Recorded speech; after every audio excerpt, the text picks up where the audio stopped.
বিভ্রান্ত, আপনার নির্বাচন নিয়ে কোনো বিভ্রান্তি নাই। যারা বিভ্রান্ত করছেন তারা আপনি খুঁজে দেখবেন যে তারা হচ্ছেন এই পতিত স্বৈরাচারের দোসর ছিলেন। তার হয়তোবা তার কাছ থেকে পূর্বাচলের প্লট পেয়েছেন, নতুবা তার কাছ থেকে কোনোভাবে কোনো মনিটারি বেনিফিট পেয়েছেন, বা তার দ্বারা তারা সেই সময় খুব সুখে শান্তিতে ছিলেন বা অনেক ধরনের বেনিফিটস পেয়েছেন। নির্বাচন নিয়ে কোনো ধরনের কোনো বিভ্রান্তি, নির্বাচন ফেব্রুয়ারির প্রথমার্ধে হবে। পুরো জাতি এখন নির্বাচনের জন্য অধীর আগ্রহে আছে এবং নির্বাচনের ক্যাম্পেইন এমন কোনো জায়গায় নাই যে আমরা দেখছি না। হ্যাঁ, প্রত্যেকটা জায়গায় আমরা এই ক্যাম্পেইন দেখছি। এটা আমরা বিষয়ে আলী রিয়াজ স্যার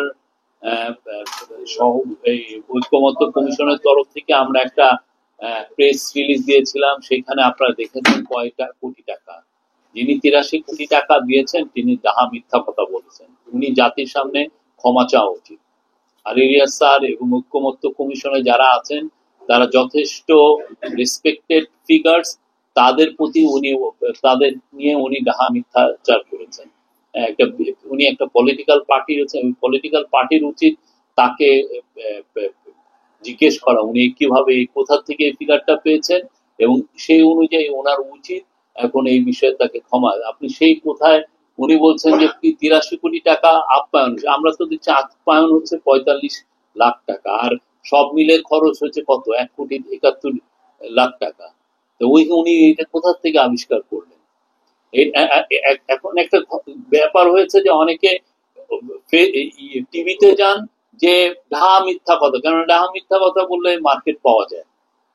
অনেকে সেই ধরনের মিথ্যা কথা মিথ্যাচার করেন। হ্যাঁ, বিদেশে হলে তাদের এগেইনস্টে ডিফামেশন কেস হতো। বাংলাদেশে তো সেই বিষয়টা নাই তেমন। প্রতিদিন ডাহা মিথ্যা কথা বলে, তাকে আনছেন আপনি, কারণ উনি আসলে আপনার টক শোটা গরম হয়। হ্যাঁ, তাহলে কি আপনি জোর ইচ্ছা করে, আপনি টিভি হিসাবে আপনি ইচ্ছা করে জনগণকে আপনি মিথ্যা কথাটা আপনি জনগণকে দিচ্ছেন, ঠিক না? সে এসে তো মিথ্যা কথা বলছে, আপনার টিভির মাধ্যমে সেটা প্রচারিত হচ্ছে, সারা বাংলাদেশে ছড়িয়ে যাচ্ছে। তা আপনি জানেন এই লোকটা মিথ্যা কথা বলে, তারপরেও আপনি তাকে প্ল্যাটফর্ম দিচ্ছেন, তাকে ডেকে এনে আপনি টক শো গরম করাচ্ছেন। এটা তো আমরা দেখছি প্রত্যেকটা টক শোতেই। দেখেন অনেকে, আপনি নিজে যেগুলো টক শোতে কথাবার্তা বলে অনেকে দেখেন, আমরা মাইলস্টোন নিয়ে মিথ্যাচার দেখেছি, আমরা সেন্ট মার্টিন নিয়ে এমন কোনো মিথ্যাচার আমরা দেখি নাই যে করেন নাই এরা। আর অ্যাডভাইজারদের নাগরিকত্ব নিয়ে মিথ্যাচার দেখছি, এমন কোনো মিথ্যাচার নাই করে নাই। আর এই যে মিলিটারি নিয়ে মিথ্যাচার, প্রতিদিন মিথ্যাচার করেন।